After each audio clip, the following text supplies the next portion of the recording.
فلا تهنوا وتدعوا إلى السلم وأنتم الأعلون والله معكم ولن يتركم أعمالكم.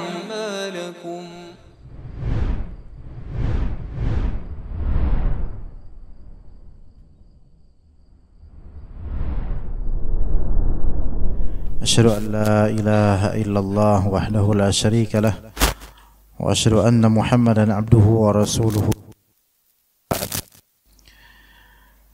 قال الله تعالى: يا أيها الذين آمنوا اتقوا الله حق تقاته ولا تموتن إلا وأنتم مسلمون.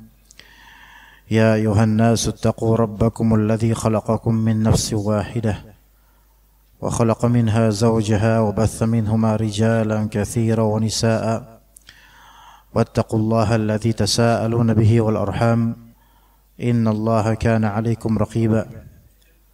يا أيها الذين آمنوا اتقوا الله وقولوا قولا سديدا يصلح لكم أعمالكم ويغفر لكم ذنوبكم ومن يطع الله ورسوله فقد فاز فوزا عظيما. فإن أصدق الحديث كتاب الله وخير الهدي هدي محمد صلى الله عليه وسلم وشر الأمور محدثاتها وكل محدثة بدعة وكل بدعة ضلالة وكل ضلالة في النار. أما بعد, ikhwah sekalian dan akhwat yang dirahmati oleh Allah Azza wa Jalla, kita lanjutkan kajian kitab terjemahan yang dinamakan 8 nasihat berharga meraih hidup bahagia, terjemahan dari kitab Al-Wasail Al-Mufidah Lil Hayatis Sa'idah, yaitu wasilah-wasilah yang berfaedah untuk kehidupan yang sa'idah, kehidupan bahagia. Bagaimana agar kalbu kita tetap bahagia lillahi ta'ala. Kita ada di poin ke-6 insyaallah, yaitu masalah tegar dan tawakal. Tegar dan tawakal. Dikatakan dalam kitab, salah satu cara ampuh untuk pengobatan penyakit saraf atau kejiwaan, pengobatan untuk amrad al-qalb al-asabiyah, yaitu penyakit kalbu berkaitan dengan kejiwaan dan saraf, bal aidha, bahkan juga al-amrad al-badaniyah, yaitu penyakit-penyakit fisik. Jadi di antara cara ampuh untuk mengobati penyakit kejiwaan dan juga penyakit fisik adalah quwwatul qalbi wa adamu inzi'ajihi wa infi'alihi lil awham wal khayalat allati tajlibuha al afkarus sayyi'ah. Di antara caranya adalah dengan, yaitu quwwatul qalb, kekuatan qalbu.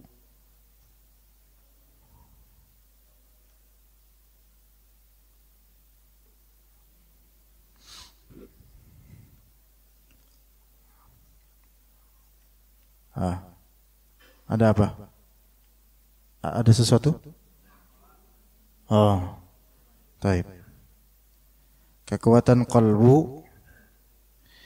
Jadi qalbu itu harus dikuatkan dan hadirkan hati yang kuat, tegar, dan jangan dipengaruhi oleh yaitu auham dan khayalat. Auham itu ilusi, khayalat itu khayalan. Apa bedanya waham dengan khayal? Di bahasa Indonesia ada namanya waham dan ada yang namanya khayal. Apa bedanya? Ayo.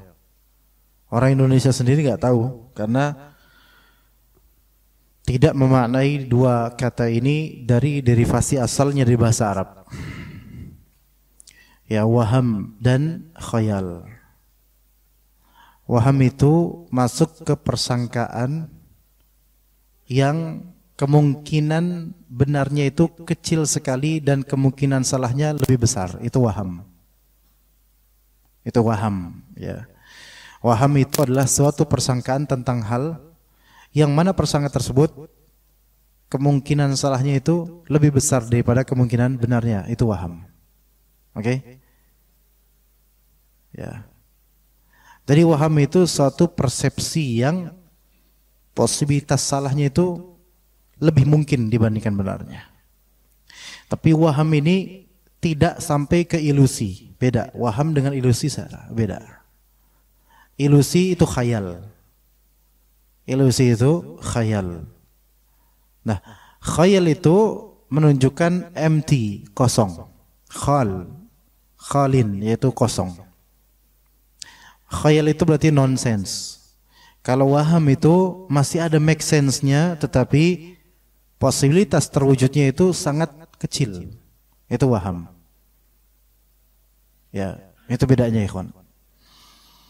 Jadi waham itu masih disebut persepsi atau pandangan atau pendapat atau yaitu tinjauan, tetapi ini enggaklah, orang berakal tidak meninjau seperti ini walaupun mungkin, itu waham. Nah, kalau khayal ini masuk dalamnya berapa hal, seperti bisa juga halusinasi, ilusi dan seterusnya. Khayal. Ya, maka takhayyul itu adalah sesuatu yang tidak eksis, make no sense. Sesuatu yang nonsense. Ya, nonsense. Nah, jadi waham itu masih masuk ke dalam zon, persepsi, walaupun lemah sekali. Adapun khayal, dia bukan persepsi, dia halusinasi atau ilusi. Supaya kita beranjak dari penyakit hati, jiwa atau penyakit tubuh, itu di antara pengobatannya adalah menguatkan qalbu dan tidak terpengaruh dengan waham maupun khayal. Waham maupun khayal, waham itu selalu dianggap negatif. Makanya di sini dikatakan tidak dipengaruhi oleh ilusi dan khayalan negatif. Ilusi di sini mesti negatif. Dan khayalan negatif. Ya. Khayalan, ada yang khayalan positif, tapi khayalan positif ya tetap aja khayal. Gitu. Misal antum menghayal besok dapat 1 miliar. Positif itu, bagus. Tapi ini tidak realistis. Khayalan positif yang tidak realistis sehingga nonsense. Ya. Dan ini bukan persepsi, melainkan khayalan belaka. Perwujudan jin itu ada 2 macam. Perwujudan jin di mata manusia, ya, ada 2 model. Imma dia perwujudan tasyakkul, imma dia perwujudan takhayyul. Ya, tasyakkul atau takhayyul. Ketika itu tasyakkul, maka itu make sense, ada, konkret, kebendaan di dunia manusia, di alam manusia. Itu mungkin eksis, nyata. Bisa dipegang, bisa. Ini namanya perwujudan tasyakulnya jin. Rasulullah SAW pernah sholat, kemudian didatangi oleh syaitan, dan beliau pun mencekik lehernya, dan terasa sekali lidah syaitan itu keluar, terjulur, dan hinggap di tangannya Rasulullah sampai terasa dinginnya. Ini berarti perwujudan apa namanya? Tasyakul. Artinya dia bersakel, berbentuk konkret di alam manusia.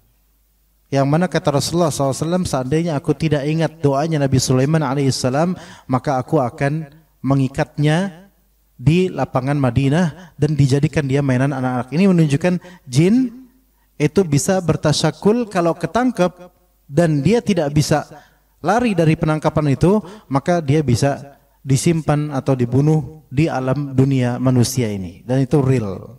Belajar dari hadis Nabi tadi itu real. Maka ini perwujudan apa namanya? Tasyakul. Sebenarnya kita tidak sedang membahas alam gaib, tapi nggak apa-apa lah ya. Biar lebih panjang durasinya, lebih cepat pulang ya. Itu tasyakul, oke? Jadi tasyakul ini bukan ilusi, bukan khayalan. Dia real, nyata, jin ini menjadi benda konkret.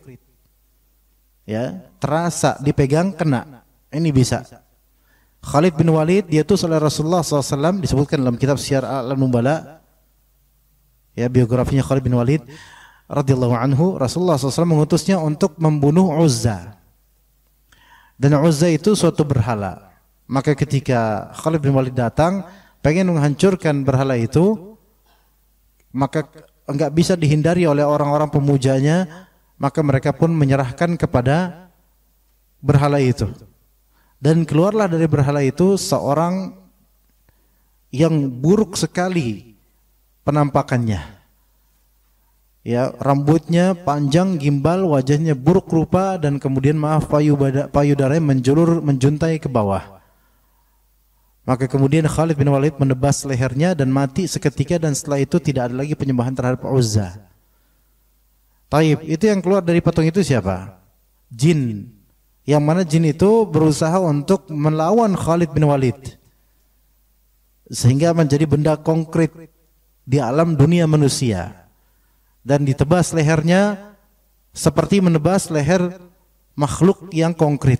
Matilah jin itu. Khalas. Dalam Syiar A'lamul Bala diceritakan seperti itu. Maka penampakan tasyakul ini konkret, bukan ilusi, bukan khayalan. Taib, itu satu. Taib. Yang kedua yaitu penampakan takhayyul.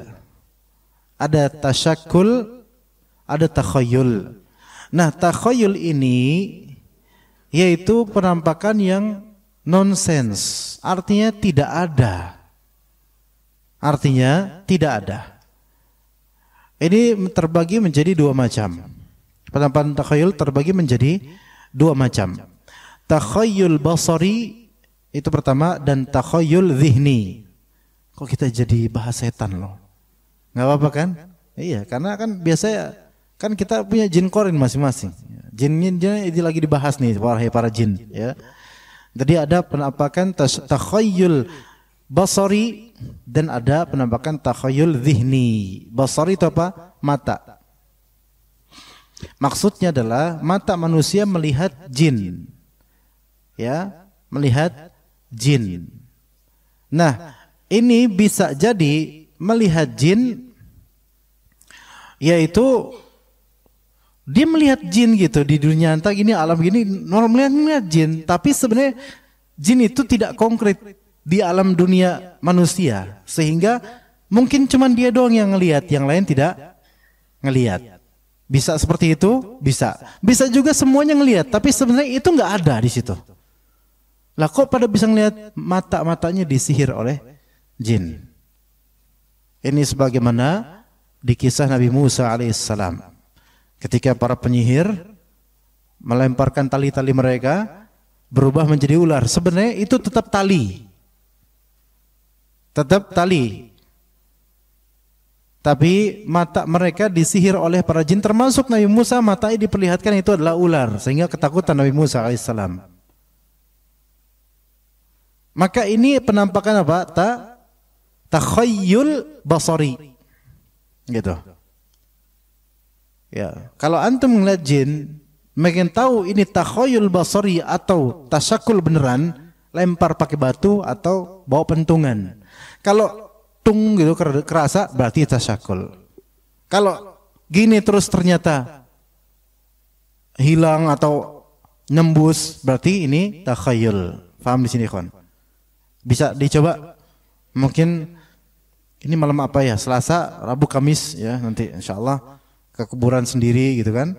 Nyari kuntilanak. Kalau dicari malah nggak ketemu ya. Apalagi nyarinya sambil baca Al-Qur'an, malah kabur dia. Ketika ketemu dimanapun itu, ketemu, ini dia yang anda cari. Pentungin. Kalau kerasa bunyi suara, ini baru tasyakul, sama kayak kata Ustadz waktu dia malam Rabu.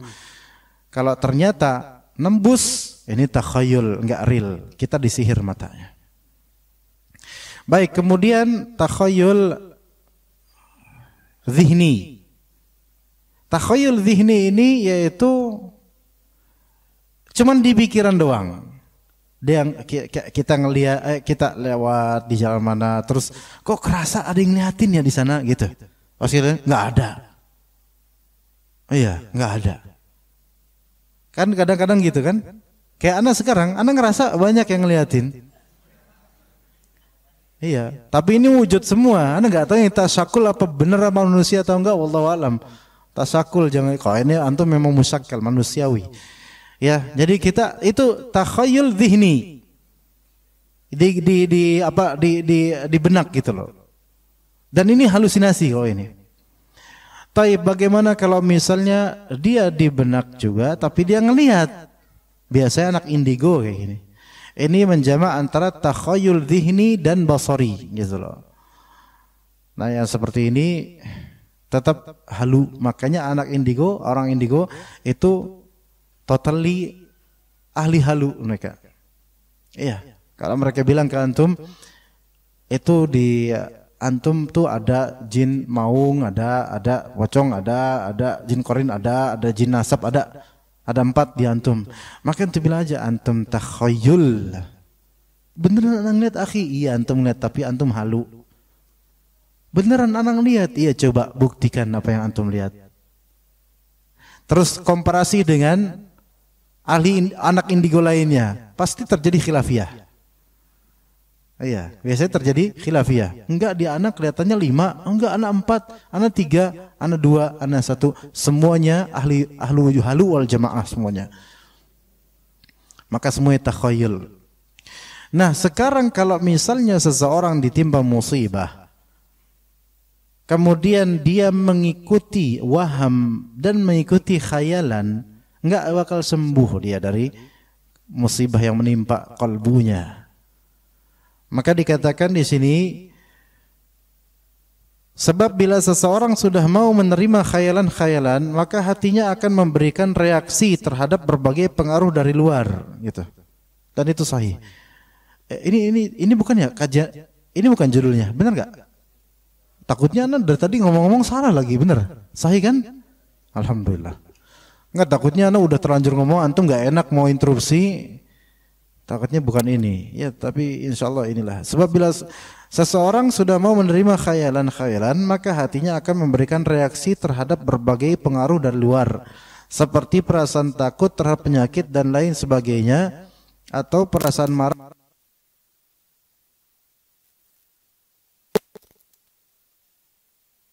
Nikmatnya akan hilang. Taib, kita rinci nanti. Kaidahnya adalah manusia ketika dia beristislam lil khayalat, ketika dia mau menerima khayalan-khayalan, ya, menerima khayalan-khayalan dan kalbunya terpengaruh dengan beberapa pengaruh luar. Dia mau menerima ada khayalan, ada pikiran-pikiran, dia terima itu, maka reaksinya itu pasti menuju negatif. Ya gini aja ikhwan,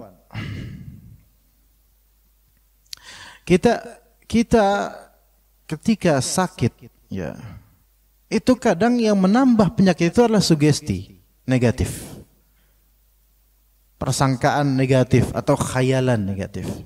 Yang tadinya nggak ada jadi ada, terasa. Padahal yang terasa itu belum tentu make sense gitu loh. Hanya karena kebawa perasaan. Musibah itu bisa terasa kecil jika dianggap nikmat, sebagaimana pernah Anda tuturkan. Dan musibah yang kecil itu bisa terasa besar jika dibubuhi khayalan-khayalan dan kekhawatiran yang waham dan nonsens, khayal. Ya. Seseorang ketika dia misal pusing, lalu kemudian tersugestikan bahwasanya ini ain, maka dia akan makin parah jadinya, karena dia merasa saya kayaknya kena ain deh, saya kayaknya kena sihir deh.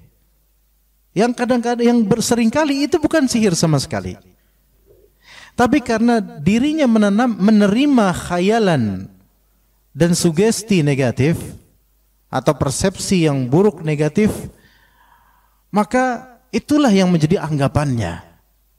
Dan terbangunlah jiwa itu dengan tanaman-tanaman negatif, semak belukar yang negatif, sampai semakin padat dan sampai tidak menemukan jalan keluar hanya karena termainkan dengan perasaannya sendiri. Maka betapa banyaknya orang yang memperparah kondisi musibahnya dengan suudzon kepada Allah dan dengan mengucilkan kemampuan diri yang telah Allah berikan dan dengan mengkhianati kemampuannya dengan menganggap bahwasanya Allah tidak akan menyembuhkannya atau dirinya tidak akan diberikan kesembuhan. Ya. Nah, ketika khayalan itu terwujud, maka mulai ada al-khauf, rasa takut terhadap penyakit misalnya, makin besar. Ya. Kita tahu sendiri, boleh jadi yang membuat banyaknya orang mati karena COVID. Boleh jadi, walaupun saya bukan dokter dan mungkin beberapa rekan di sini dokter, tapi akui saja, boleh jadi yang ratio atau yang lebih membuat orang banyak mati karena COVID itu adalah apa? Ya mental, pikiran, kekhawatiran. Ya betul, imun itu ada sebabnya, naik tingginya itu sebagaimana imun dan iman, ada sebabnya. Pikiran dia, husnudzannya kepada Allah. Dan pemberitaan media itu betul-betul memang betul-betul. Anda juga pernah rasakan, ya, ketika udah mulai batuk-batuk, ya, udah mulai batuk-batuk, pertama udah biarin aja lah, bismillah. Habis itu ketika ada salah satu keluarga bilang, udah tes, dulu kan masa-masa PCR 1 juta harganya dulu, dan mengundang dokter gitu, PCR 1 juta. Gak tahu anak sampai sekarang, masya Allah, tes PCR buat 4 orang habis 4 juta. Masya Allah, ketika itu dalam sekejap habis 4 juta, ikhwan. Itu zaman-zaman kapan itu? Agustus atau Juli 2020. Ya. Biar nanti dibalikin di akhirat aja lah insyaallah ya. Nah, kemudian tadinya Anda enggak kepikiran COVID, itu lagi sedang COVID-nya itu. Ya. Maksudnya lagi banyak tersebar sampai kan orang jarang keluar gitu. Nah, ketika dikatakan coba itu tes, ada temennya dulu kayak gitu gejalanya sama, dites positif COVID. Ketika mendengar itu aja langsung down tubuh langsung, karena dapat masukan yang seperti itu. Langsung down tubuh, langsung gak enak, langsung lemes gitu loh. Walaupun benar COVID habis itu, alhamdulillah. Iya sih, benar sih. Cuman di sini lihat, walaupun memang kenyataannya pahit, tetapi ketika dikomparasikan dengan kepahitan orang lain, tambah pahit rasanya. Yang tadi kita sudah membangun sugesti, ayo sembuh bismillah. Membangun sugesti, ayo sembuh bismillah. Dikomparasikan dengan kepahitan orang lain, down langsung, ikutan pahit. Makanya sangat tidak etis kalau kita menjenguk teman, kemudian kita komparasikan penyakit teman ini dengan teman lainnya, apalagi pahit sekali. Persis nih kayak gejala teman saya. Alhamdulillah sudah almarhum dia. Allahul musta'an. Udah almarhum dia. Kan langsung down itu. Ya. Melainkan kata Nabi SAW, wa yu'jibunil fa'al. Dan al-fa'al itu kata Nabi SAW, beliau menyukainya. Aku menyukai al-fa'al. Apa itu al-fa'al ya Rasulullah? Al-fa'al adalah al-kalimah at-tayyibah, yaitu kalimat yang baik. Kalimat tayyibah itu bisa berupa kalimat la ilaha illallah, yaitu kalimat tayyibah. Bisa berupa kalimat motivasi, bisa targhib, itu juga fa'al. Targhib itu memotivasi. Bisa juga al-fa'al itu adalah amar ma'ruf nahi munkar, itu fa'al. Adapun selain itu dari kalimat syirik, kalimat yang justru pesimis, atau kalimat yang justru melawan yang ma'ruf dan mengajak yang munkar, maka ini bukan fa'al. tidak disukai oleh Rasulullah sallallahu alaihi wasallam. Makanya kalau kita datang ke menjenguk orang atau orang kena musibah, kita tenangkan dia, jangan kita buat cemas. Ketika kaum muslimin atau bangsa Indonesia ini diterpa dengan mungkin musibah bagi kita, yaitu naiknya harga BBM, jangan dibuat cemas. Membuat cemas rakyat itu bisa dengan cara, wah ini pasti penguasa ini zalim nih. Itu tuh membuat rakyat semakin terpantik emosinya, kalap nanti. Atau kalau misalnya BBM naik 10.000, itu Pertamina-nya. Kalau Pertamina-nya 11.500 atau 12.000, wah gimana nanti kita nih makan? Sekarang buktinya udah berapa bulan? Mati nggak antum? Nggak mati, tetap hidup. Tetap hidup. Beli bensin lebih banyak lagi belinya, lebih ngantri, lebih masya Allah, ya, lebih sabar gitu, lebih berusaha, masya Allah, ya. Yang kadang-kadang gara-gara apa? Masukan negatif. Sebenarnya kita tuh tinggal jalanin, serahkan kepada Allah, maka bismillah, itu hidup tuh enak tetap. Maksudnya orang yang betul-betul kalau ada kejadian, ada takdir yang mungkin pahit bagi dia, kembali kepada Allah, itu langkah-langkahnya itu enak dan tepat. Beda dengan yang dari awal sudah digembosi dengan pikiran-pikiran waham yang negatif dan juga khayalan-khayalan. Kita kalau dibilang mau jadi apa bangsa Indonesia ini, kalau dibilang gitu, ya negatif jadinya. Coba. Sekarang kalau antum lihat di Jabodetabek ini atau Indonesia ini, banyak kekacauan di sana sini. Ya. Juga dari segi media sosial banyak kekacauan.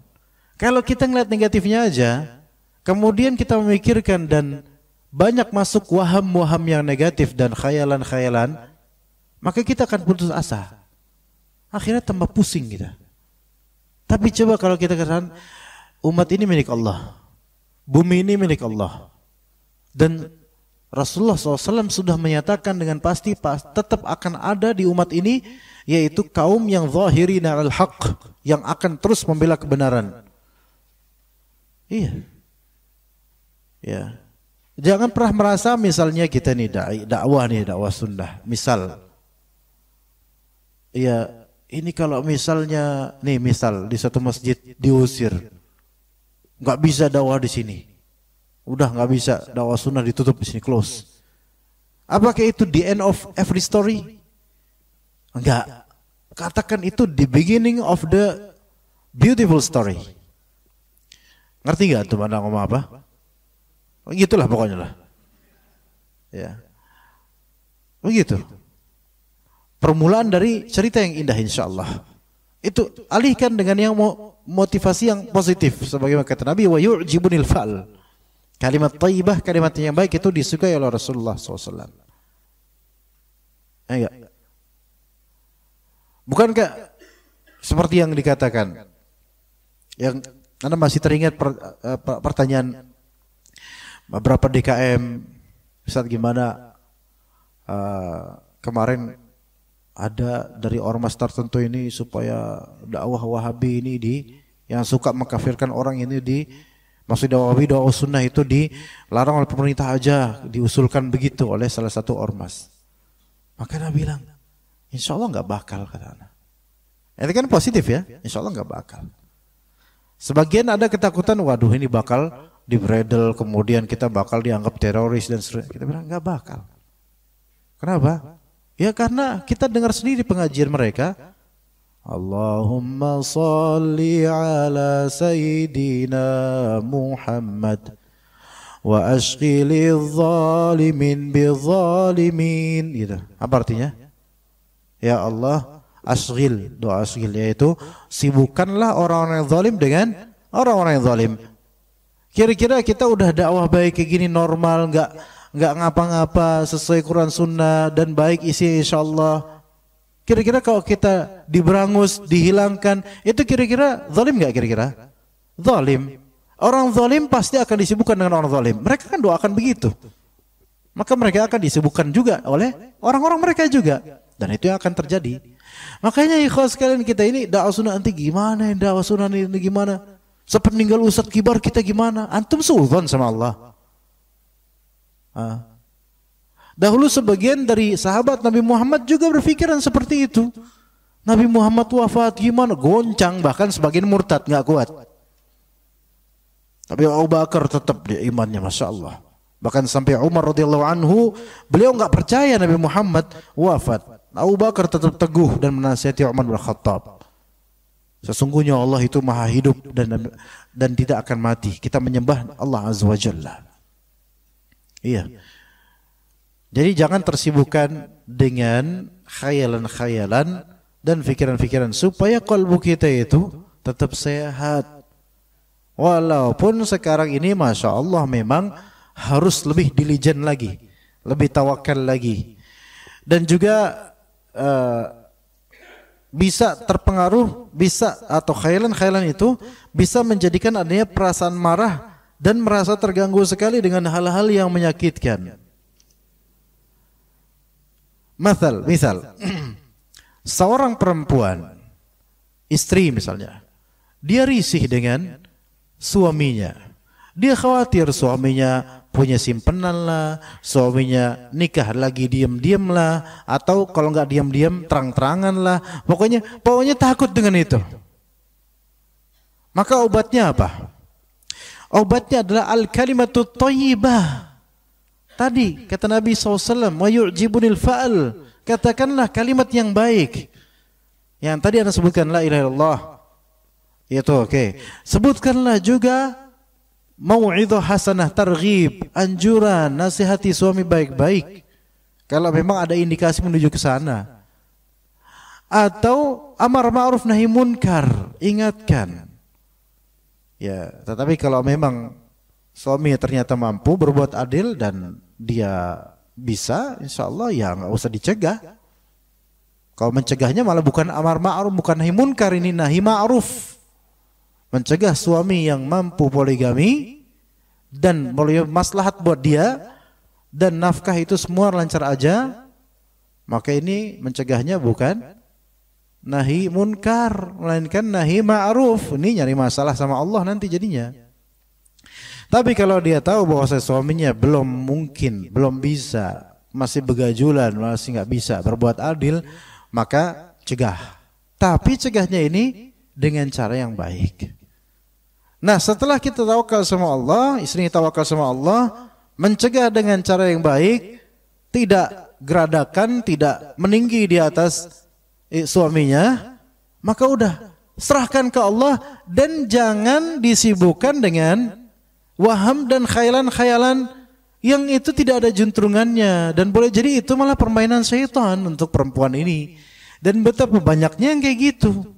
Ya kata para suami, perempuan itu memang punya apa ya? Dia kayak punya insting itu, kalau suaminya kalau udah mulai gelagatnya aneh, pasti ada sesuatu nih. Oh, biasanya memang. Nah, benar memang sebagai perempuan seperti punya monitor dan punya apa ya? Dia sinyalnya itu giliran untuk masalah kayak gini itu bisnet. Iya. Masya Allah kuat gitu loh. Ya, bukan 5G, 6G. 7G ya. Ya Masya Allah. Nah, tapi kita kan baik perempuan laki-laki kan nggak bisa menguasai kalbu manusia dan nggak bisa menguasai seluruh perkara. Serahkan ke Allah, hilangkan pikiran negatif, biar Allah yang atur. Nanti bagaimana kalaupun bersalah, pasti Allah yang akan meralatnya. Begitu ya. Kemudian emosi itu kan kadang di ranah keluarga itu Masya Allah, marah, perasaan terganggu, tersakiti dan seterusnya. Ya begitu, marahnya karena apa? Banyak dalam hubungan Pak Sutri dan sebagian jemaah insya Allah lebih faham daripada saya, lebih berpengalaman daripada saya. Perasaan marah dan tersinggung itu disebabkan apa? Waham dan khayalan. Yang itu tidak ada. Yang semua itu ternyata adalah hembusan bisikan syaitan, dipanas-panasi oleh syaitan. Terutama sebagian perempuan. Ya, terutama sebagian perempuan, ya.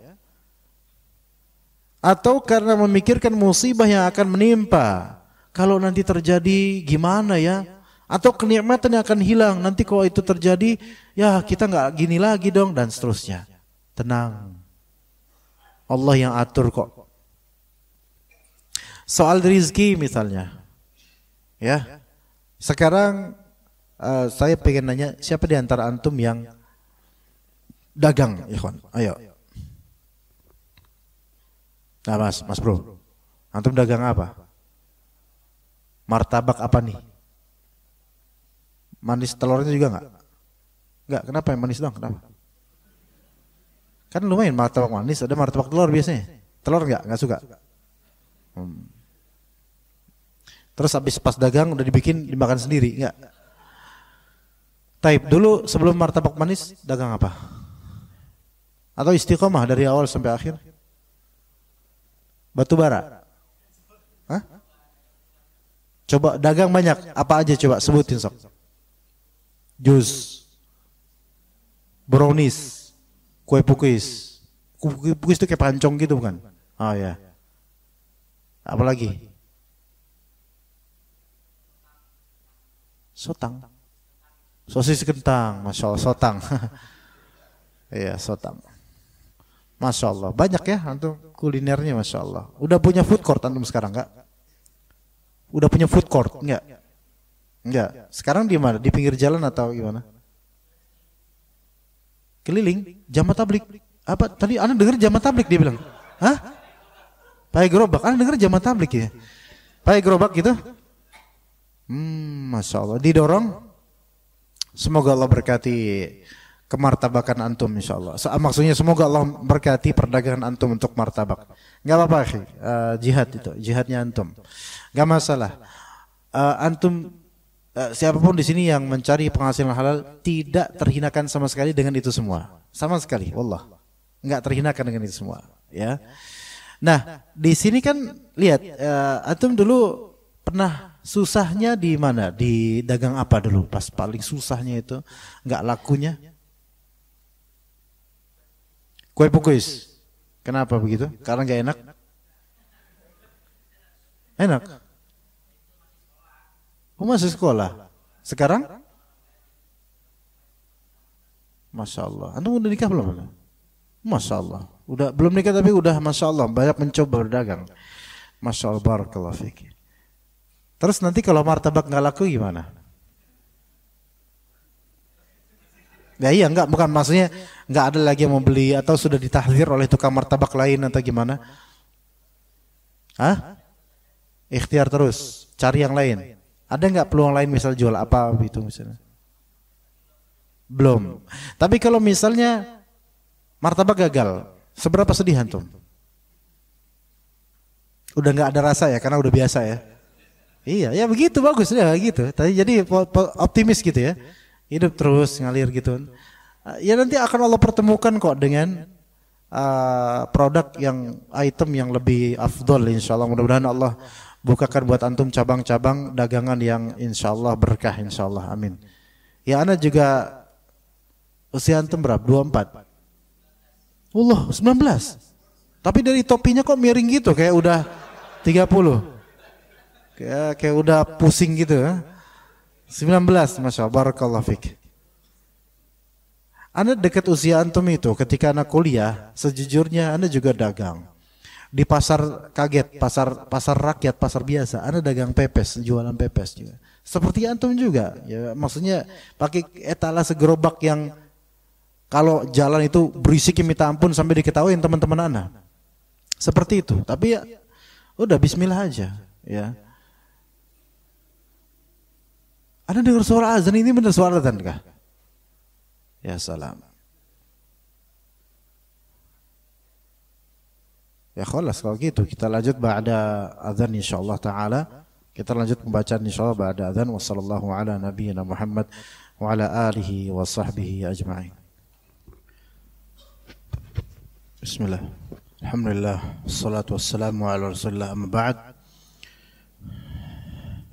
dikatakan oleh Syekh As-Sa'di rahimahullah,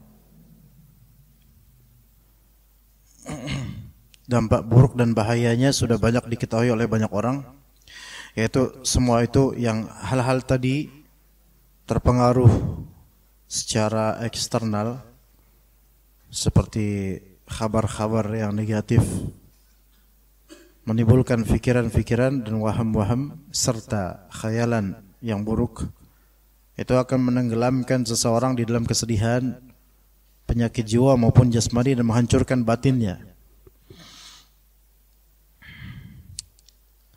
Taib, bagaimana dengan menghadapi penyakit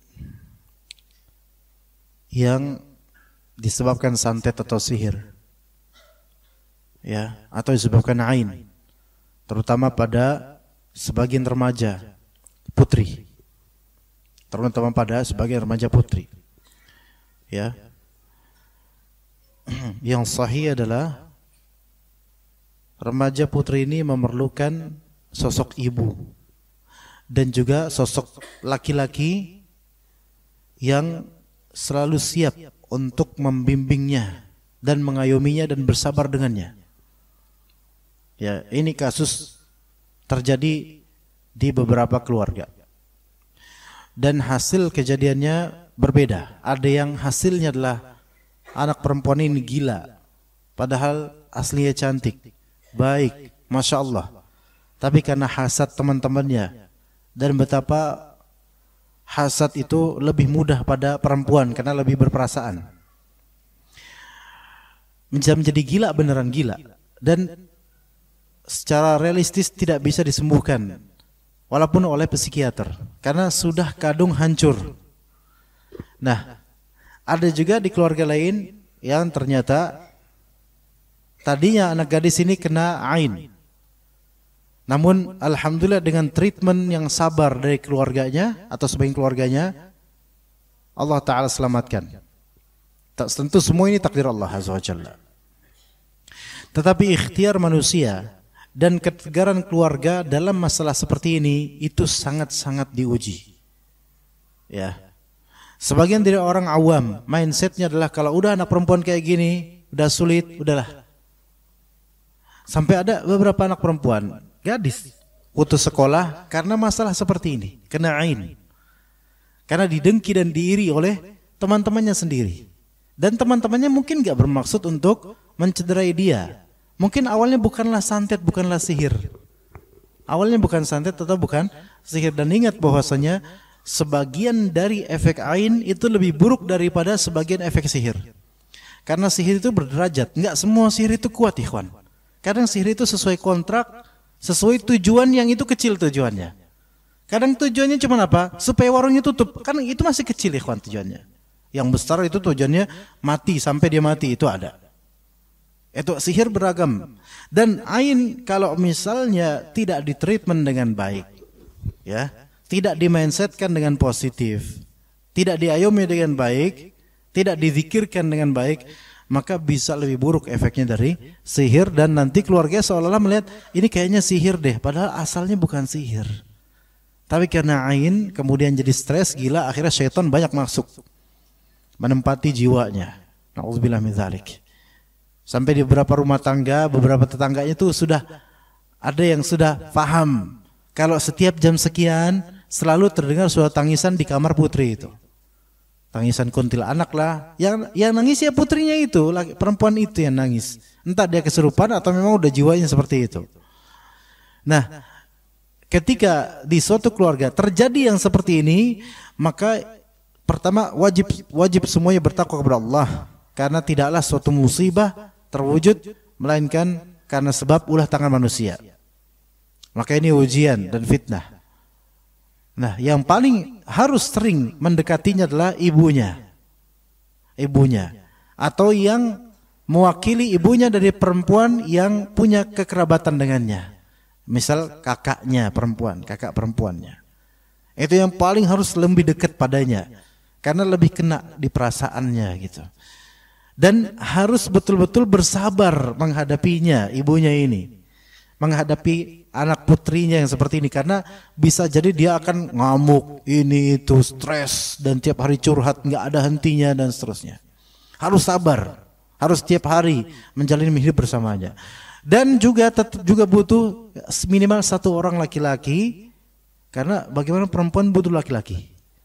Nggak bisa perempuan sama perempuan terus, nggak bisa. Butuh laki-laki, harus ada laki-laki, walaupun bukan sebagai suami, walaupun bukan sebagai ayah kandung. Minimal satu laki-laki ini yang kalau ada apa-apa bisa berpegang padanya. Artinya bisa rely on him gitu loh. Ada laki-laki yang mengcoverinya, melindunginya, menjaganya, merawatnya. Walaupun enggak merawat secara Medicare itu apa? Medicine atau pengobatan tidak, tetapi memperhatikannya gitu loh. Sehingga dia merasa ada security, ya. Bukan satpam, tapi security, ya, yaitu pengamanan. Itu perlu ada seperti itu, ikhwan. Di zaman sekarang harus ada seperti itu. Ya, laki-laki ini bapak, lebih bagus lagi kalau bapaknya sifatnya mengayomi seperti Nabi Ibrahim alaihissalam, yang tidak meninggalkan begitu saja kecuali kalau ada perintah dari Allah azza wa jalla. Nah, mengayomi, take care gitu, peduli. Perlu seperti ini. Jangan seperti mindset sebagian orang, udah biarin aja dah, udah susah dia, emang udah susah. Justru ini ujian dan ladang pahala dari Allah azza wa jalla. Ya begitu. Jangan dibiarkan sehingga dia akhirnya sampai tua gila. Konslet. Ini zalim kedua orang tuanya karena tidak mempedulikan titipan Allah azza wa jalla. Makanya enggak boleh putus asa. Ya. Jadi harus terus dimotivasi tuh putrinya itu yang seperti itu. Saya enggak tahu apakah ada di sini yang gejala seperti itu dari putri-putri kita. Jika ada, semoga Allah Ta'ala sembuhkan. Jika tidak ada, bersyukurlah kepada Allah Azza wa Jalla. Karena kalau sudah anak kita terutama perempuan sudah kena hal-hal seperti ini, rasanya luar biasa. Capeknya itu bertahun-tahun. Begadangnya itu bisa bertahun-tahun. Bukan berhari-hari saja. Makanya kita itu kalau ngeliat orang kesurupan, jangan diketawain, ikhwan. Karena boleh jadi dia itu sedang struggle. Apa struggle itu artinya apa, ikhwan? Apa struggle itu? Berjuang. Bismillah.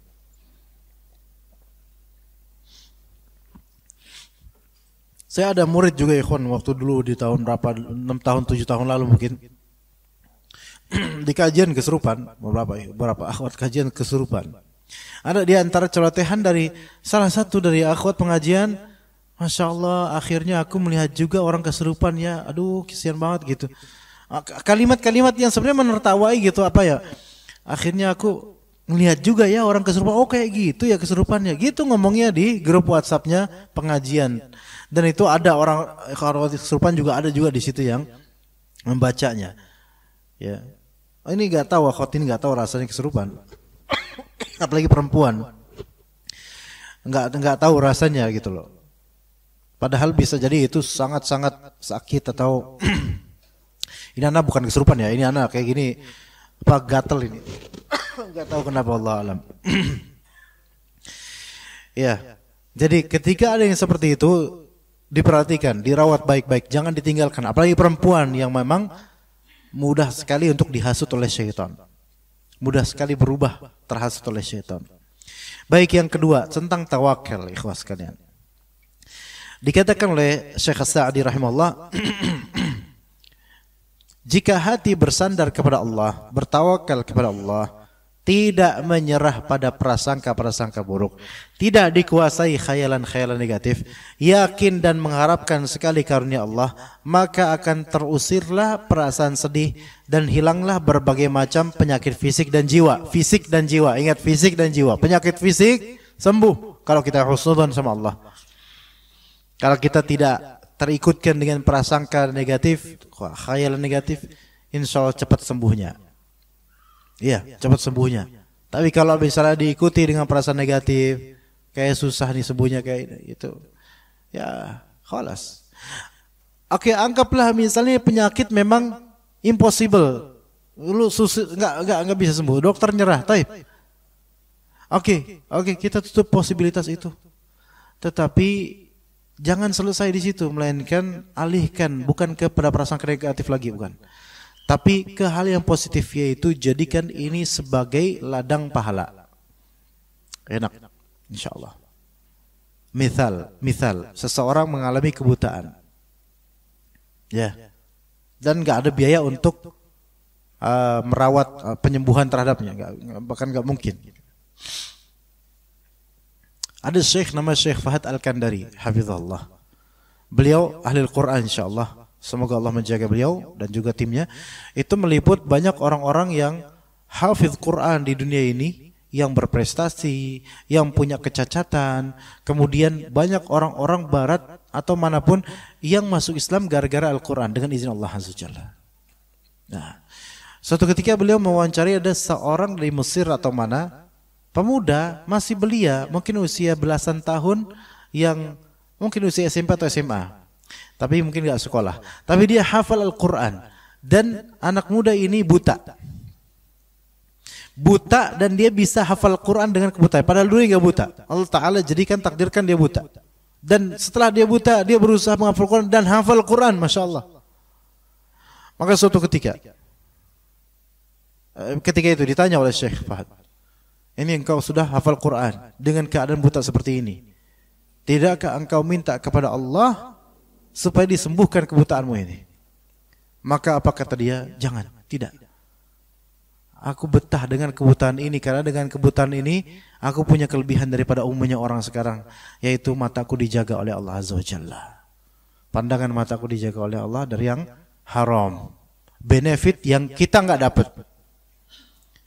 Ujian dia adalah tidak bisa melihat secara total, tapi ujian antum kita bisa melihat dan dosa-dosa yang terpundikan.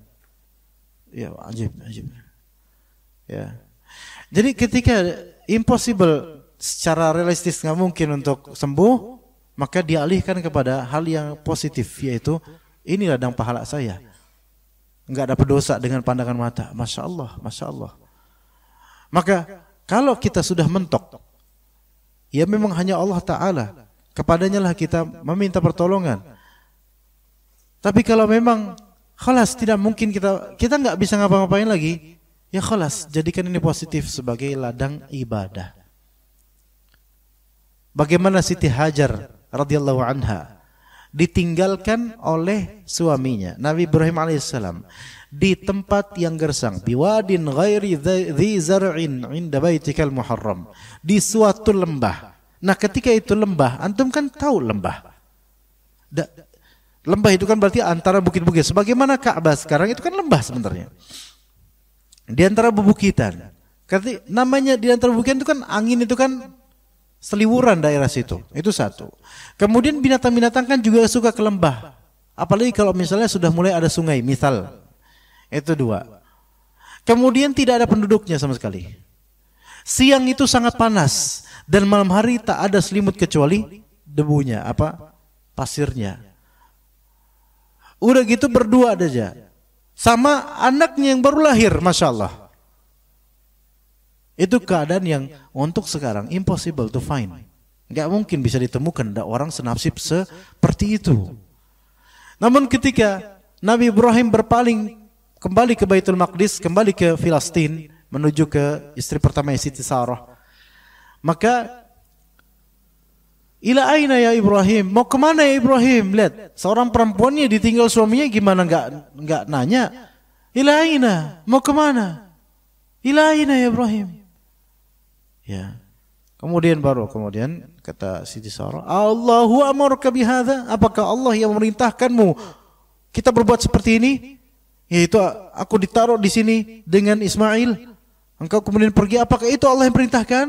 Baru kemudian Ibrahim alaihissalam menoleh ke belakang, na'am, iya. Apa kata Siti Hajar radhiyallahu anha? Idzan la yudayyi'una. Kalau begitu Allah, kalau memang begitu yang perintah Allah perintahkan, Allah itu tidak akan menyanyiakan kita. Kira-kira kalau pakai logika dan kebiasaan realita manusia sekarang, mati nggak kira-kira kayak gitu? Ya, khalas, menjelang kematian itu makanan nggak ada. Ghairi dhi zar'in, tidak ada tanaman yang kalau tumbuhan kayak kaktus mungkin ada misal, tapi itu kan bukan makanan. Gimana cara? Dan nggak masuk akal gimana cara? Sampai kemudian akhirnya Zam-Zam. Dan itu dengan cara yang tidak ada orang satupun yang mempredisikan. Baik Nabi Ibrahim, baik Siti Hajar. Nggak ngerti gimana cara dapat makanan ketika itu. Dan Allah datangkan kemudian juga kabilah yang mencari air di situ. Akhirnya menjadi masyarakat situ.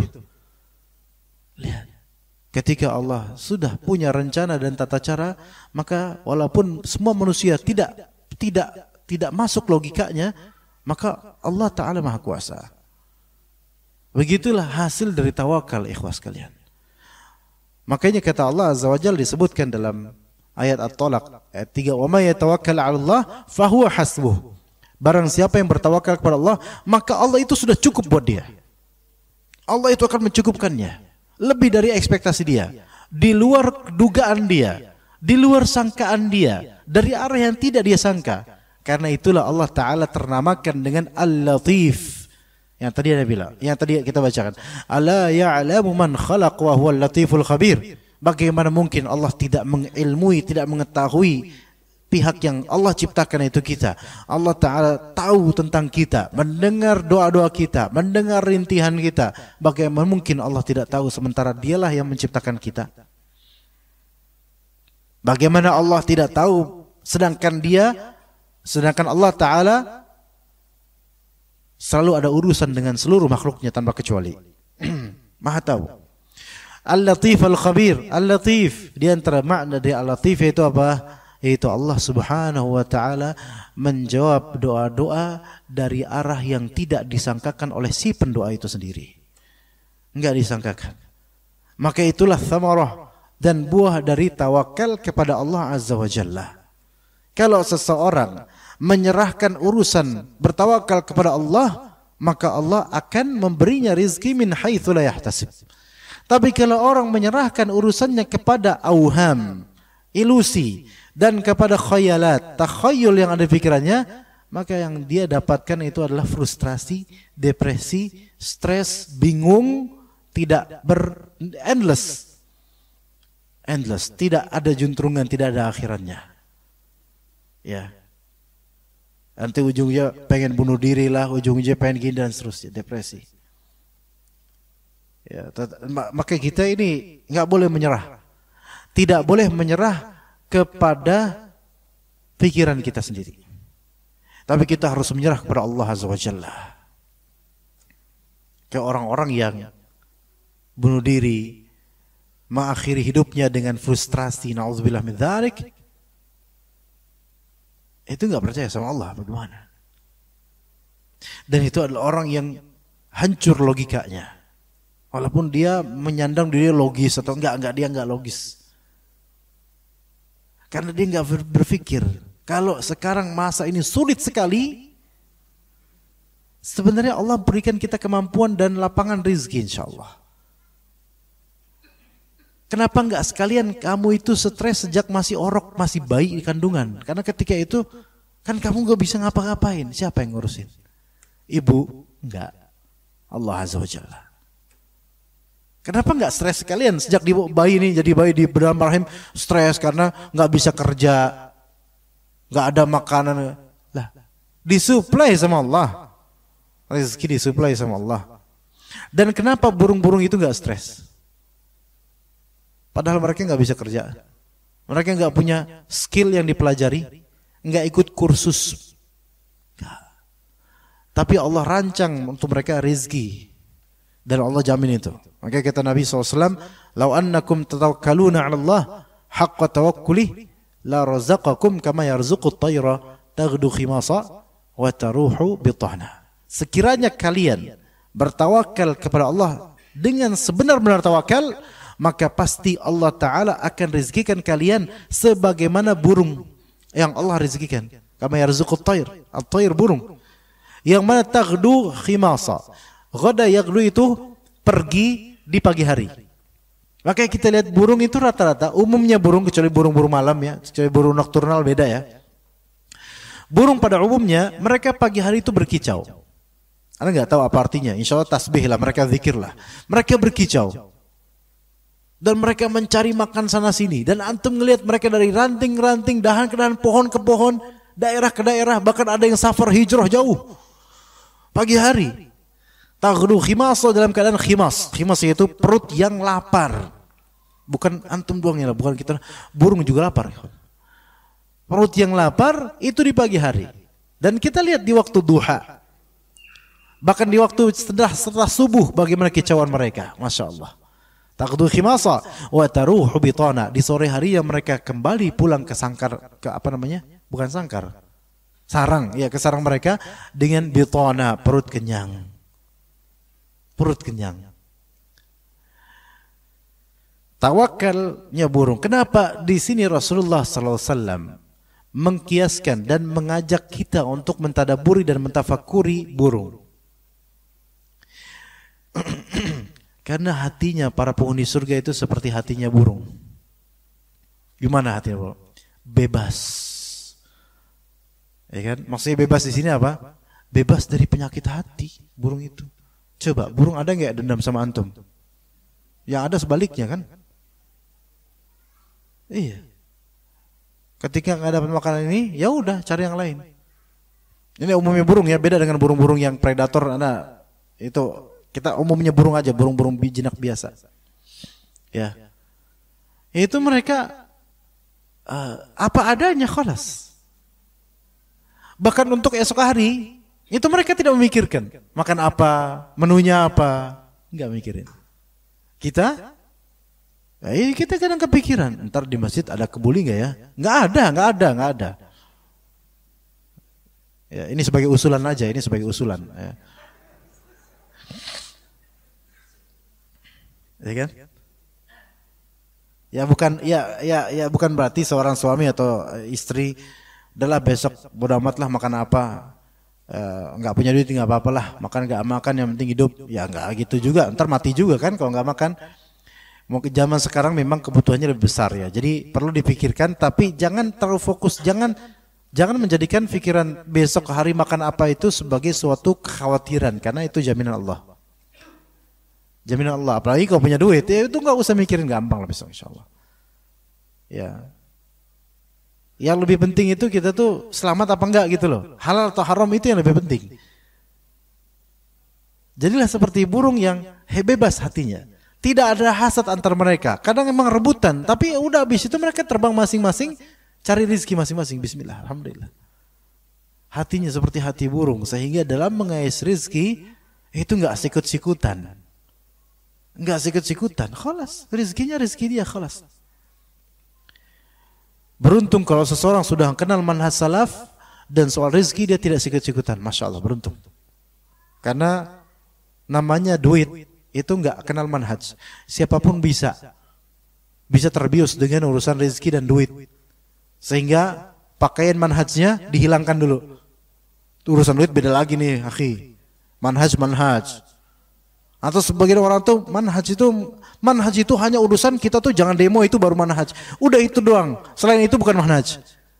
Tawakal manhaj. Hasad, menghilangkan hasad manhaj juga. Termasuk. Ya. Nah, ya, jadi begitu ikhwan. Ya kita sekarang mau rezeki kita seberapa, tetangga kita gimana, teman kita seberapa besar, itu semua sudah Allah bagi-bagi. Tawakal sama Allah, maka tenang hati kita. Sebagaimana burung-burung itu tenang, mereka itu mencari rezeki mereka. Tenang, tidak begitu memikirkan, bahkan memang gak punya pikiran itu burung, ya. Dan bergerak, ikhtiar. Burung aja yang tidak punya akal ikhtiar. Masa yang udah punya akal, yang manteng baik di rumah diem di depan PS atau diem aja gitu, biarin istrinya yang kerja. Na'udzubillah min dzalik. Ini mukhannats namanya. Ya, tahu mukhannats ya ikhwan? Banci. Laki-laki yang dia punya kudrah, punya kemampuan kerja, nyari nafkah, tapi justru istri yang disuruh dan dianya yang ngayomin anak, ini bukan laki-laki. Kalaupun iya, semi-semi. Mukhannats bahasanya, mukhannats, banci. Maka ini banci. Ya. Bukan laki-laki sejati, bukan rijal qawwamuna 'alan nisa, bukan rijal. Ya. Bahkan ini zalim kepada istrinya. Harusnya dialah yang menjadi qawwam, yang menafkahi anak istrinya. Ya, jadi seperti itu ikhwan. Maka kalau di antara kita sekarang ada yang qalbunya itu sedang marid, sedang sakit karena masalah takdir yang menimpanya dari musibah, maka jangan banyak khayal yang kosong dari pikiran negatif atau dari persepsi-persepsi yang menyimpang, yang mungkin bisa benar tapi posibilitasnya lebih besar tidak benar. Jadikan positif. Yang tadi kue pancong, apa tadi? Starbucks ya. Martabak. Ya. Itu insyaallah sukses insyaallah. Ya, mudah-mudahan Allah berkahi dan limpahkan orderannya. Tadi sebenarnya belakang-belakang antum ada yang acung jari juga itu. Ya mungkin pedagang juga, siapa tolong? Masih ada nggak orangnya di sini? Udah pindah kemana? Mana orangnya? Mana yang mana? Hah? Yang mana? Yang ayo, masya Allah. Apa Pak? Masya Allah. Iya, ajib. Iya. Ya emang takdirnya begitu, karena ya mungkin bisa matching ya antara DKM dengan atau panitia dengan pengusaha gitu kan ya. Kalau kolaborasi kan bagus ya gitu. Hah? Iya siap, tinggal dompet duafanya itu di ini ya. Iya, masya Allah, nasi kebuli ya, masya Allah, berkah, alhamdulillah. Iya, pernah nggak dulu waktu masih remaja Pak, antum ada keinginan untuk bisnis kebuli ini? Nggak ada. Berarti aksidental, tiba-tiba insiden gitu atau kejadian gitu aja. Ya, ala kulli ini berarti kan rezeki min haitsu la yahtasib sebenarnya. Kita dulu nggak nyangka bakal begini, bakal begitu, nggak nyangka. Ya berarti rezekinya di situ, alhamdulillah. Lah ana sendiri nggak nyangka loh, ana bisa isi kajian di sini. Dulu sebelum ana lahiran pun ana nggak nyangka bisa di sini. Kecil ana nggak nyangka, remaja ana nggak nyangka, di sini ada masjid ana nggak nyangka. Betapa banyak rezeki yang tidak disangka-sangka. Bahkan kebanyakan rezeki itu tidak disangka. Dan mungkin udah pernah Anda sebutkan bahwa saya rezeki itu terbagi menjadi dua, yaitu rizqun yatlubuhul insanu, dan yang kedua rizqun yatlubul insana. Yang pertama rizqun yatlubul insanu, yang kedua rizqun yatlubul insana. Yang pertama rizki yang dicari manusia, itu yang pertama. Dan yang kedua rizki yang mencari manusia. Ya, yang pertama rizki yang dicari manusia, dan yang kedua rizki yang mencari manusia. Yang pertama ini ikhtiar, usaha, rizki yang dicari manusia. Itu diperintahkan oleh Allah Azza wa Jalla. Huwallazi ja'ala lakumul arda dzalula. Dialah Allah yang menjadikan bumi ini dzalul, yaitu tunduk pada manusia. Famshu fi manakibiha, disuruh apa? Jalan di jalan-jalan dunia ini, di bumi ini. Bumi ini bukan dunia, bumi ini. Jalanlah kalian. Wa kulu min rizqih, makanlah sebagian dari rezeki dari Allah Azza wa Jalla. Ya. Disuruh apa? Famshu fi manakibiha. Disuruh jalan untuk masalah rezeki. Disuruh jalan. Ya, begitu. Taib. Untuk ibadah disuruh apa? Jalan lebih kencang lagi. Di surat Al-Jumu'ah. Fas'au ila dzikrillahi wa dzarul bai'. Idza nudiya ila sholati min yaumil jumu'ah, jika dipanggil diseru salat di hari Jumat, maka fas'au, sa'i. Sa'i itu apa? Kayak antum tahu sa'i, Safa Marwah. Jalannya itu lebih ini lagi gitu loh. Jangan jalan biasa gitu. Jalannya lebih seperti jalan tuh pengen melakukannya benar-benar gitu loh. Fas'au, ya tenang tapi lebih percepat. Tenang tapi lebih percepat. Fas'au ila dzikrillah, bergegaslah menuju zikrullah. Itu kalau untuk salat, zikir, bergegas. Untuk rizki suruh jalan biasa. Untuk ibadah suruh bergegas. Untuk taubat suruh berlari. Di surat Adz-Dzariyat, fafirru ilallah. Ketika mau taubat, berlari ke Allah. Ketika ada masalah, cepat-cepat berlari ke Allah. Itu tiga hal. Untuk urusan dunia dan rezeki, antum jalan aja. Nggak usah terlalu ngotot. Capek. Tuh uratnya sampai hampir keluar tuh. Kesian. Kalau untuk urusan ibadah, bergegas. Untuk urusan taubat dan meminta solusi, cepat-cepat minta sama Allah. Itu di surat apa aja tadi? Al-Mulk untuk nomor 1 tadi, untuk dunia, untuk rezeki. Untuk ibadah di surat Al-Jumu'ah, dan untuk taubat, mencari solusi di surat Adz-Dzariyat. Camkan baik-baik itu, ya. Seperti itu. Wallahu a'lam. Taib, ini ada pertanyaan. Assalamualaikum. Waalaikumsalam warahmatullahi wabarakatuh. Ustaz, beredar stigma jangan kaitkan depresi dengan lemahnya iman. Orang yang berkata atau menasihati dengan kalimat kuatkan iman, sabar dianggap tidak berempati. Manakah yang benar? Pernyataan tersebut dipermasalahkan di kalangan ibu-ibu termasuk para ummahat. Syukron barakallahu fik. Kalimat jangan kaitkan depresi dengan lemahnya iman tidak benar 100%, tidak salah 100%. Depression itu tingkatannya beragam, ya, tingkatannya beragam, faktornya juga beragam. Karena depresi itu ada faktor internal dalam dirinya yang memang udah Allah ciptakan begitu, dan ada faktor eksternal dari luar jiwa dia, seperti info, tekanan, bully, nasi kebuli, ya bully dari teman-teman, itu kan faktor apa? Eksternal. Faktor eksternal itu ya tergantung seberapa kuatnya faktor eksternal. Tapi kan sebenarnya internal ini equipment, peralatan, device yang ada di dalam jiwa manusia inilah, itu nanti yang dengan izin Allah dialah yang akan menentukan gitu loh, mau seberapa depresi gitu loh. Nah, ada alat atau kalbu manusia itu beda kualitasnya. Ada yang memang dia itu sangat mudah untuk depresi, emang dari sananya. Yang seperti ini bisa kita katakan, iya, jangan langsung kaitkan depresi dengan lemahnya iman. Artinya jangan antum langsung vonis orang ini lemah imannya. Ada yang kayak gitu, karena memang kolbunya itu mungkin penuh trauma sejak masa kecil, atau ada keturunan dari orang tuanya yang depresi. Ini kalau ada teman-teman psikolog, ini paham masalah ini, kawan. Anda yakin? Karena teman psikolog mereka lebih paham. Mereka tentu ahlinya dalam masalah ini. Mereka melihat kasus case per case. Ya, orang itu nggak bisa disamakan, semua kalbunya sama.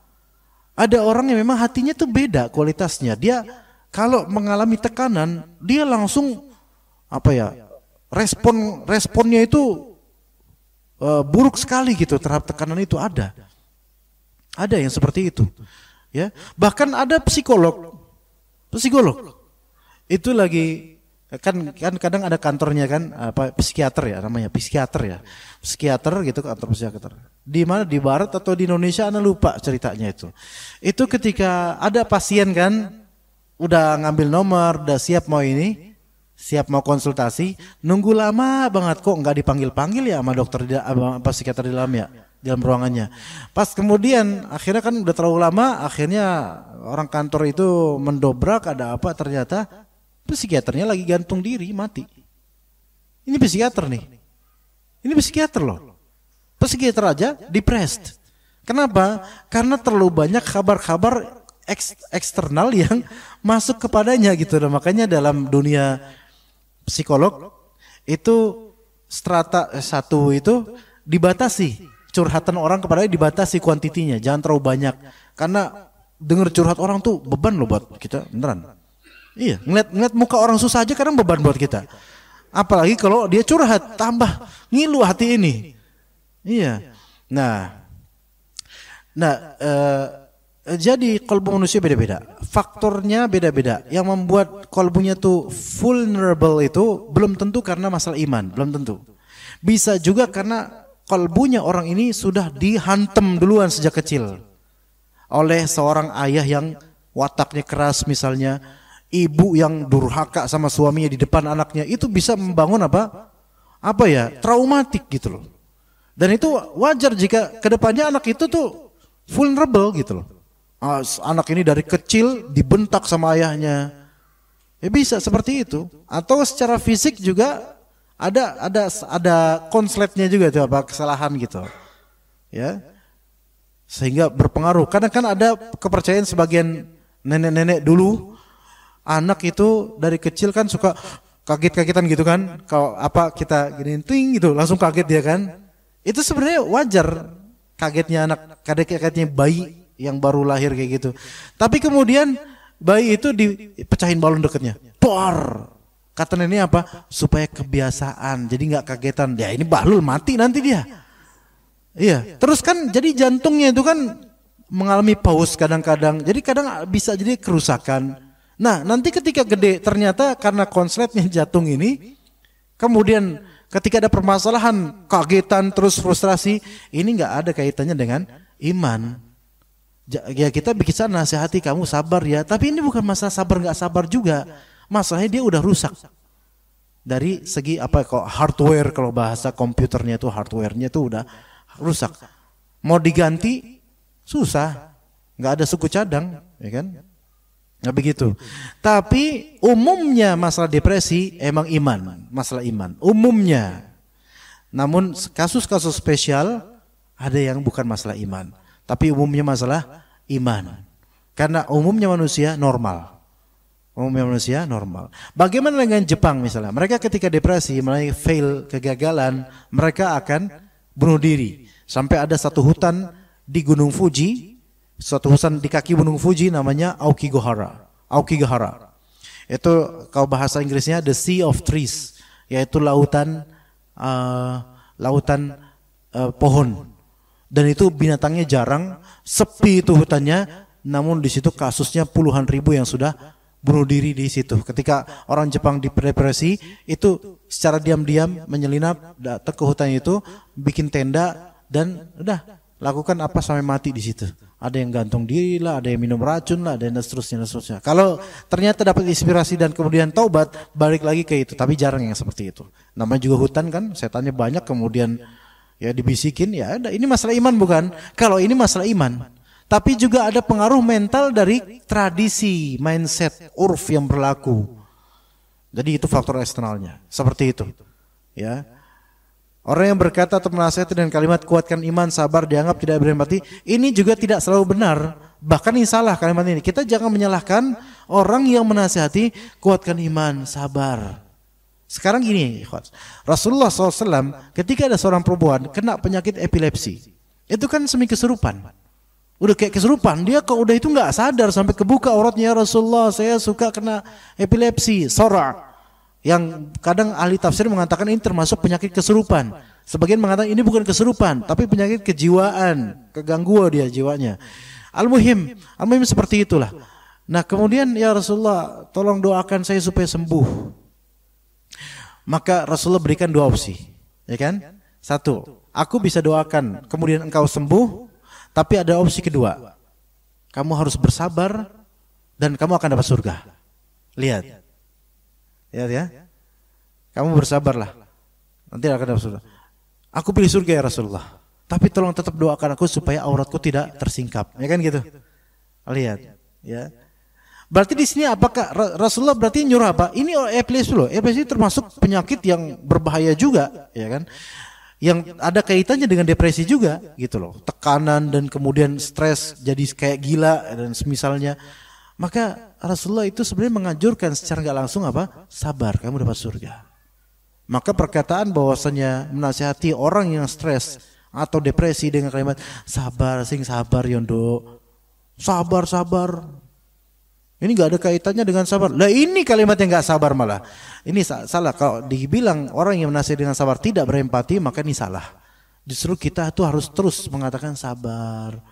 Janji Allah itu pasti, tenang, Allah itu maha kaya, Allah itu maha baik dan seterusnya. Itu malah bagus. Bukan masalah empati, justru itu bagian dari empati karena kita itu mengandalkan Allah. Terus kalau kita nasihati gimana? Jangan kamu nggak perlu kuatkan iman, kamu nggak perlu sabar lagi. Terus ngapain coba? Nasihatnya ngapain? Mati aja loh. Nah gitu aja sekalian. Gimana cara nasihatinya? Ya kita nasihatin sabar. Nabi SAW ketika itu lewat di kuburan, ada seorang perempuan di kuburan, di pemakaman itu. Anaknya wafat, dikubur, nangis itu perempuan. Maka apa kata Nabi SAW? Ittaqillahi wasbiri. Astagfirullah. Ittaqillaha wasbiri. Takutlah kamu kepada Allah dan sabarlah kamu. Itu kata Nabi SAW. Enggak ada kemudian sahabat yang, ya Rasulullah, ini mah enggak ada kaitannya kali dengan sabar. Enggak empati ya. Ini kan anaknya lagi udah mati. Wajarlah dia nangis. Enggak, kata Rasulullah apa? Takutlah kamu kepada Allah dan sabarlah kamu. Tuh lihat. Lihat tuh. Jangan sampai kemudian ada ibu-ibu bilang, wah ini Rasulullah enggak empati. Justru empatinya Rasulullah di situ. Jangan sampai dengan wafatnya anak ini engkau mencela takdir Allah Azza wa Jalla. Sabar. Sabar, takutlah pada Allah dan sabar. Marah dia. Engkau tidak tahu apa yang aku rasakan. Tuh. Begitulah ibu-ibu perempuan. Maka Rasulullah, ya sudah, Rasulullah lewat aja kan enggak maksa Rasulullah. Ya udah. Kata sahabat lainnya, kamu tahu enggak siapa tadi? Saha ya. Saha?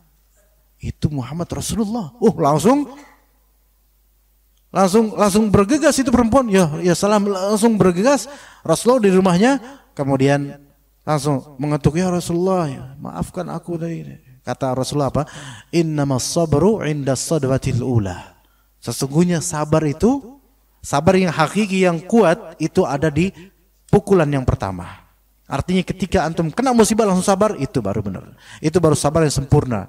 Adapun sabar karena udah tahu ini Rasulullah, sabar karena udah nggak bisa ngapa-ngapain lagi, sabar karena terpaksa, itu sabar yang dhaif kata para ulama. Iya sabar disebut sabar, tapi sabar yang masih lemah. Tetap harus sabar. Walaupun memang dia depresinya karena faktor internal di qalbnya, tetap nasihatin supaya sabar. Tetap kaitkan ini dengan keimanan, tetap. Karena barangkali imannya dia kepada Allah Azza wa Jalla itu membuahkan kesembuhan terhadap hardware yang ada pada dirinya. Nggak boleh putus asa. Penyakit dalam yang sifatnya hardware bisa sembuh karena iman kepada Allah Azza wa Jalla. Bisa sembuh karena iman kepada Allah Azza wa Jalla. Antum lihat orang-orang yang diruqyah keluar darah. Keluar darah. Coba darah siapa itu coba. Kadang bahkan keluar silet. Anda juga heran kok bisa kayak gitu. Kadang keluar paku, kadang rambut, kadang buhul ini, buhul itu. Kalau antum pikir-pikir ikhwan, antum makan paku aja, hancur nggak nih? Hancur. Coba sekali-kali makan buah zakum ikhwan. Tahu nggak buah zakum? Buah neraka itu, yang ada ini. Atau kedondong, ya udah kedondong bijinya tuh, telan sok, siap. Ayo sok telan, paksain telan, nggak bisa napas, mati nggak mati. Sekarang kalau misalnya semacam paku keluar atau benda-benda keluar, berarti kan harusnya kan hancurkan dalam ini. Kok enggak? Nah, kok enggak? Malah abis itu malah alhamdulillah tenang, keluar nih benda-benda boleh keluar, tenang. Berarti kan walaupun penyakit dalam atau hal apapun bisa sembuh karena Allah Azza wa Jalla. Jadi tetap kaitkan dengan iman walaupun pada asalnya memang kalbunya itu jantungnya lemah gara-gara depresi, gara-gara trauma atau semisalnya, tapi bisa sembuh insya Allah. Jadi jangan seperti itu ya, jangan mengatakan, jangan kaitkan depresi dengan lemahnya iman. Sebaiknya jangan katakan itu. Walaupun iya sebagian depresi bukan karena lemah iman, iya, tapi tetap kalimat ini jangan dianggap dan jangan mengatakan bahwa saya menasihati dengan kalimat kuatkan iman yang sabar ya dianggap tidak berempati, jangan. Itu semua termasuk nasihat. Ya, iya. Lihat Rasulullah SAW ketika putrinya Rasulullah SAW mengirim utusan ke Rasulullah, bahwasanya ya Rasulullah putrimu mengirim aku kepada engkau bahwasanya anaknya putrimu sedang sekarat. Rasulullah langsung gelagapan enggak. Kemudian kata Rasulullah SAW, Inna lillahi ma akhadha walahu ma a'ta. Sesungguhnya apa yang Allah ambil itu milik Allah dan apa yang Allah beri itu juga milik Allah. Fal tasbir wal tahtasib. Suruh putriku itu untuk sabar dan cari pahala. Lihat. Enggak, kalau kita kan dibilang kabar, ya Rasulullah cucumu itu sedang sekarat. Anakmu suruh kamu ke sini. Kalau kita sekarang kita digituin, langsung tinggalin pekerjaan, langsung pesan Grab langsung atau langsung ke sana. Tapi Rasulullah tetap tenang. Mengajarkan dan mendidik bahwasannya sesulit apapun itu, padahal ini masalah cucu, ikhwan. Siapa yang dengar cucunya lagi sekarat kemudian tetap tenang? Tapi Rasul ingin mencontohkan kepada kita, ini milik Allah cucu kita ini. Kalau diambil, dia milik Allah. Kalau dia beri kepada kita, ini milik Allah. Hendaklah putriku itu sabar dan cari pahala dari sini semua. Lihat. Apakah ibu-ibu ini anak mana? Wah, Rasulullah ini udah gak punya empati kok, kayak gitu disuruh sabar tuh loh. Tetap disuruh sabar. Yang pada akhirnya balik lagi itu laki-laki, kemudian diutus lagi supaya didesak oleh putrinya supaya Rasul datang ke rumah. Akhirnya Rasul datang bersama beberapa sahabat. Kemudian dilihat, wah masya Allah, udah sesak-sesak kayak gitu, udah betul-betul sekarat. Ditaruh di hijrnya, yaitu di momongannya, dan keluarlah air mata Rasulullah SAW. Kemudian sahabat lainnya bertanya, ya Rasulullah, mahadha? Abu Sa'id Al-Khudri bertanya, apa ini ya Rasulullah? Kok nangis? Bukankah nggak boleh menangisi calon mayit atau gimana? Kata Rasulullah, sesungguhnya ini adalah rahmat yang Allah berikan kepada kalbu-kalbu hamba-hamba yang punya kasih sayang. Nangis ada, ya, tapi bukan berarti tidak sabar. Harus sabar. Jangan mencela takdir. Jangan mempertanyakan Allah Azza wa Jalla. Ya seperti itu ya, jemaah sekalian. Udah jam 8 lewat, Masya Allah. Ya, anak makin malam ini pulangnya, jadi anak cukup sampai sini aja. Semoga yang sedikit ini bermanfaat. Ya. Antum kenapa diam aja, ikhwan? Enggak ada masalah kan? Apa tuh?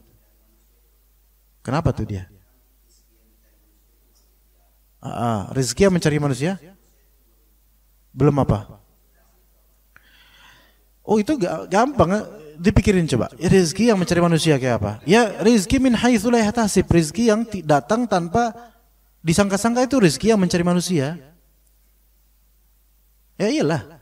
Coba sekarang misalnya antum lagi duduk gini. Ya. Tiba-tiba datang Mbak Im mau ngasih antum 2 juta. Nah itu. Masalah antum mau nerima enggak? Soalnya diliput, itu dia masalahnya. Bilang ke beliau, afwan nih, ngasih aja. Tapi jangan pakai liputan lah, seenggak di blur muka saya, enggak enak sama jemaah ikhlas nanti gitu kan. Itu rezeki yang mencari manusia itu seperti itu, dan rezeki yang mencari manusia itu lebih banyak daripada rezeki yang antum cari. Beneran coba mata sekarang yang antum punya, antum cari nggak? Enggak, udah ada terpasang. Semua anggota tubuh ini udah ada terpasang. Iya.